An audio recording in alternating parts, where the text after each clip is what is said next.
Bonjour à toutes, bonjour à tous, bienvenue chez Belcolade où je me trouve une nouvelle fois pour une démonstration.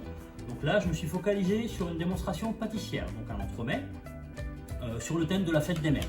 Avec un chocolat 45% cacao trace Vietnam, donc très bon chocolat, très bon avec les fruits rouges ou fruits exotiques. Hein. On a un chocolat qui développe un profil aromatique assez intéressant, légèrement acide, enfin pour le lait je dirais. On a aussi un chocolat noir Vietnam 73% qui est un petit peu plus acide et qui va très bien avec les fruits exotiques ou le café ou des choses comme ça. Donc vous allez voir au cours de la démonstration, je vais travailler sur 5 recettes pour le montage de l'entremet plus les décors. Pour la première recette, je vais travailler sur le fond de crumble qui va se trouver à la base de mon entremet. Donc pour cette recette, je vais avoir besoin de quelques ingrédients, donc du beurre normal 82%, du sucre semoule, si on veut on peut utiliser éventuellement de la cassonade, c'est aussi une option, poudre d'amande et poudre de noisette, de la farine pâtissière normale, classique,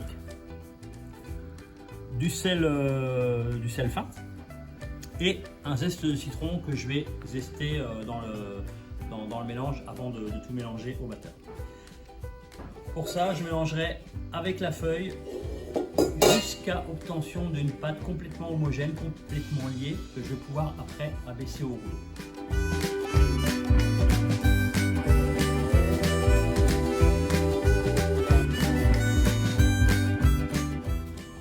Voilà, donc ma pâte est parfaitement homogène et bien compacte. Donc maintenant, je vais pouvoir l'abaisser entre deux feuilles de cire pâte sur une épaisseur de 8 mm et que je détaillerai ensuite avec des cercles de 16 cm de diamètre et je cuirai le tout en cercle sur une feuille de cire peint à 170-175 degrés maximum jusqu'à coloration blonde.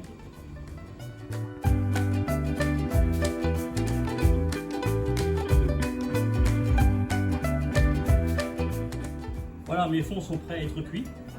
Donc j'ai bien pris soin, avant de disposer le cercle sur les fonds de pâte, de les passer avec de l'huile. Je préfère mettre de l'huile que du beurre, ça colle beaucoup moins à la cuisson. Et donc ça maintenant, je vais cuire sur cire peint pendant environ 20 minutes à 170-175 degrés maximum. Pour la recette suivante, je vais travailler sur la compotée de framboise. Donc, la compotée de framboise, c'est une recette assez simple. Donc j'ai des framboises surgelées ou des framboises billes, c'est en fonction des disponibilités. Du sucre semoule, de la gélatine préalablement trempée, donc moi je travaille avec la gélatine feuille pour cette recette-ci, mais bon avec la gélatine en poudre on aura la même chose. Et du Cointreau 60%. Donc ça on va rajouter le Cointreau au moment où la compotée sera un petit peu légèrement refroidie, qu'elle sera autour de 40 degrés, on incorporera l'alcool dedans de manière à qu'il n'y ait pas trop d'évaporation et qu'on conserve bien le goût avec la framboise. Le mélange Cointreau fruits rouges donne une parfaite vraiment association. On a vraiment quelque chose de très bon qui relève bien le goût du fruit rouge et qui va s'associer vraiment à perfection avec la framboise.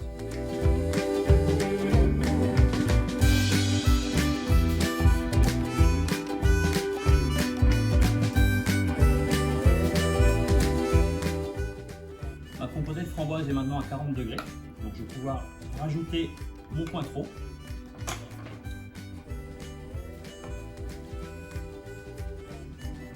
Pour la recette suivante, je vais travailler sur la bavaroise vanille. Donc pour la bavaroise vanille, il va me falloir du lait. Donc j'ai pris du lait entier que j'ai mixé avec la vanille. Donc ça me permet d'avoir un goût beaucoup plus puissant et mettre éventuellement un petit peu moins de vanille, ce qui économise en vanille qui est quand même assez coûteuse généralement. Mais ça va vraiment donner un goût de vanille très fort et très puissant. Ensuite, je vais mélanger mes jaunes avec mon sucre, les blanchir comme une bavaroise classique. Je vais cuire tout ça à 85 degrés. Ensuite, je vais arrêter la cuisson avec ma gélatine que j'ai préalablement trempée à l'eau froide, donc gélatine feuille également. Ensuite, je vais verser tout ça au chinois sur mon chocolat blanc cacao trace, blanc sélection. Je vais laisser refroidir tout ça jusqu'à 30 degrés et j'incorporerai ma crème fouettée en fin de mélange et je moulerai ça dans mes petites formes en flexipant en forme de crème.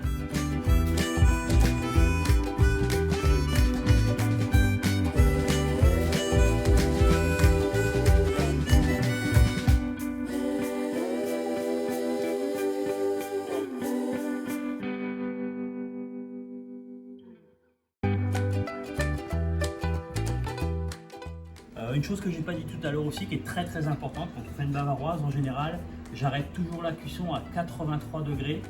Je mets un petit peu de côté du feu et je continue à mélanger de manière à ce que ça monte tout doucement à 85 degrés.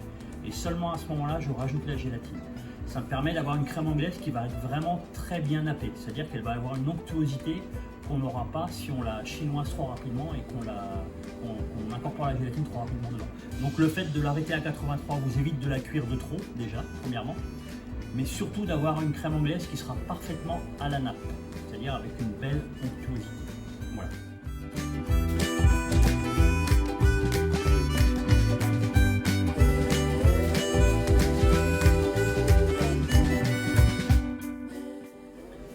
Je vais maintenant travailler sur ma dernière recette, donc c'est la mousse au chocolat Vietnam 45%.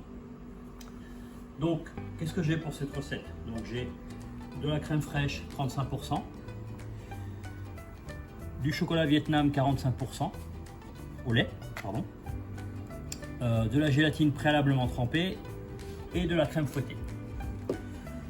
Donc le Vietnam, on a deux types de Vietnam. On a un Vietnam noir 73% et un Vietnam lait 45%. Donc c'est deux chocolats qui sont fabriqués au Vietnam. J'ai eu l'occasion de visiter les plantations au Vietnam là-bas. C'est vraiment un très très bel endroit et c'est vraiment à découvrir. Et c'est un chocolat qui a particulièrement d'intérêt pour l'association avec les fruits. C'est un chocolat qui développe une certaine acidité au niveau aromatique et qui se marie très bien avec les fruits rouges ou les fruits en général.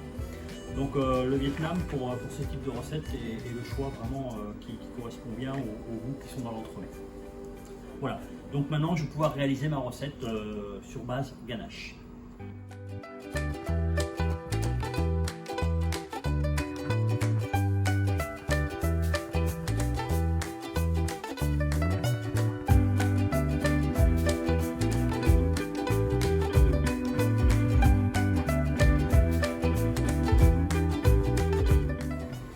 Voilà, donc ma mousse au chocolat est prête. Donc vous voyez que c'est une mousse qui est quand même relativement fluide. Mais bon, c'est volontaire, hein. C'est vraiment une mousse sur base de ganache. Donc on recherche vraiment quelque chose de très de semi-liquide, de manière à ne pas avoir une mousse qui soit trop sèche après sa prise. C'est-à-dire que si on a une mousse qui est trop ferme, quand on n'a pas incorporé ni de sucre ni de jaune dans la mousse, on risque d'avoir une mousse qui sera beaucoup trop sèche en dégustation et qui sera crayeuse. Donc c'est pas du tout ce qu'on désire. Donc en général, les mousses sur base ganache ont une texture semi-liquide. C'est beaucoup mieux pour l'utilisation.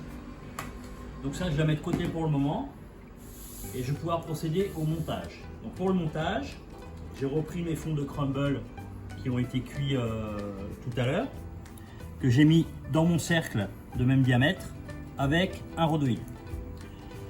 Ensuite, sur ce biscuit, je vais dresser ma compotée de framboise à l'aide d'une poche jusqu'à 1 cm du bord environ, hein, je ne veux pas aller jusqu'au bord complètement. Et ensuite, je vais ajouter un biscuit Joconde que j'ai préparé à l'avance et que je vais poncher avec un sirop au Cointreau. Donc là, j'ai 200 g de sirop à 30 et 20 g de Cointreau 60%. Donc je mélange tout ça dans un sirop froid, bien entendu. Et pour poncher mon biscuit, je vais vraiment tremper le biscuit comme ceci dans le sirop. C'est beaucoup plus rapide et ça évite les poils de pinceau surtout.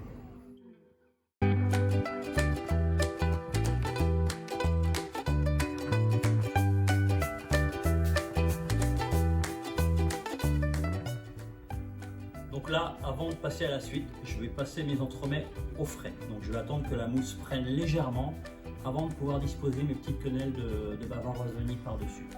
Pour indication, j'ai mis 130 g de bavaroise chocolat, de mousse chocolat pardon, par cercle. Donc 130 g, c'est sur un cercle de 4 cm final.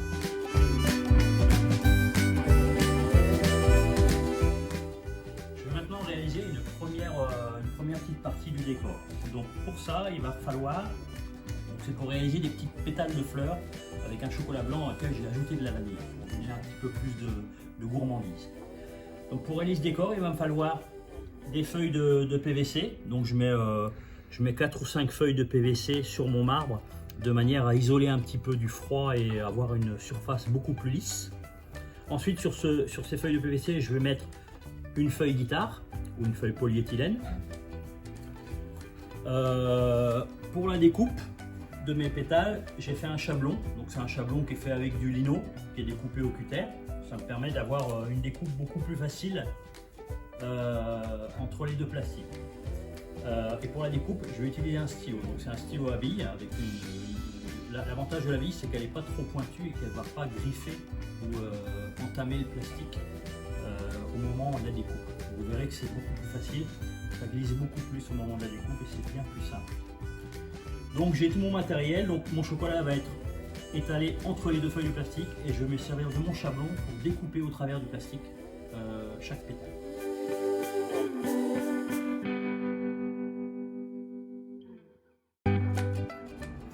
Sur le même procédé de ce que j'ai fait sur les pétales blancs tout à l'heure, là je vais travailler sur des longues bandes qui vont me permettre d'entourer l'entremet. Donc pour ça j'aurai besoin un petit peu des mêmes outillages, hein. Donc je vais avoir 5 ou 6 feuilles de PVC toujours, une feuille de polyéthylène, une autre que j'ai pris soin de marquer en haut et en bas de manière à avoir la longueur de la circonférence de mon cercle. Donc ça va me permettre d'avoir un tour complet au niveau de mon entremet et de ne pas être trop court. Un roulant en PVC, une petite réglette de 3 cm et demi de hauteur de manière à être un petit peu au-dessus de l'entremet. Et donc maintenant je travaille avec ça avec du chocolat au lait Cacao Trace.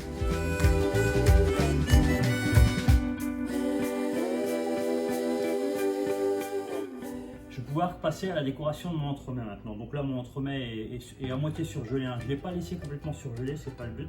Le but c'était de pouvoir poser les quenelles dessus, laisser bien refroidir légèrement au surgélateur par la suite, de manière à pouvoir retirer le plastique plus facilement. Mais il n'est pas congelé à cœur encore, c'est pas ce que je veux. Donc là maintenant je vais pouvoir pistoler, donc j'ai pris un appareil à pistolet classique, donc j'ai mis 2 tiers de beurre de cacao, 1 tiers de chocolat blanc sélection, et j'ai rajouté un petit peu de rouge dedans de manière à avoir une teinte légèrement rosée. Donc maintenant je vais pouvoir réaliser la mise en place de mon entourage d'entremet. Donc pour ça, je vais prendre le chocolat que j'ai utilisé tout à l'heure, donc qui est cristallisé. Donc le chocolat est parfaitement cristallisé, hein. Il n'y a pas eu d'huile qui a été rajoutée dedans, il n'y a rien d'autre que du chocolat que j'ai utilisé devant vous. Donc j'aime bien cette technique parce que ça fait voir la flexibilité et la souplesse du chocolat même après cristallisation. Ça c'est une technique que j'emploie beaucoup pour faire du décor également, pour faire des grandes feuilles sur des tiges courbées. Je trouve que c'est assez joli et ça permet de voir vraiment les propriétés physiques du chocolat. Même cristallisé, le chocolat reste très flexible à partir du moment où il est très fin en épaisseur et qu'il a une longueur suffisante pour pouvoir être cintré sur une tige ou autour d'un entremet. Alors ça marche bien que si on a un entremet qui est couvert d'un glaçage ou que la mousse est apparente de manière à ce que le chocolat puisse coller dessus au moment où on va l'appliquer.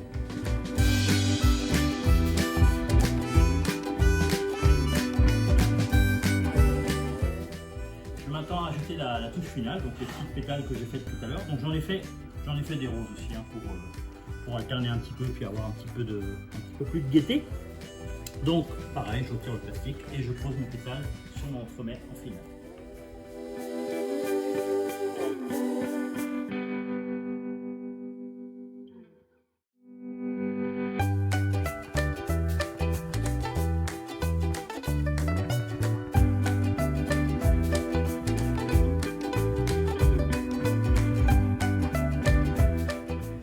Donc j'ai terminé ma démonstration pour cet entremet de fête des mères. Donc très léger, très délicat. Les pétales de chocolat donnent beaucoup de légèreté et beaucoup de finesse. Moi j'aime beaucoup. Et la feuille d'argent est toujours intéressante à exploiter dans des entremets où on veut faire ressortir une certaine fraîcheur. Je trouve que la feuille d'argent fait ressortir cette fraîcheur et est très complémentaire avec le blanc et le rose. Voilà. Donc voilà l'entremet pour la fête des mères. J'espère que ça vous a intéressé. Puis on se retrouve de suite après pour les questions, pour ceux qui en ont bien sûr. Et puis sinon, je souhaite une bonne fête des mères à tous les mamans. Et puis à bientôt. Et puis au plaisir de se revoir pour une autre démonstration. Merci bien. Au revoir.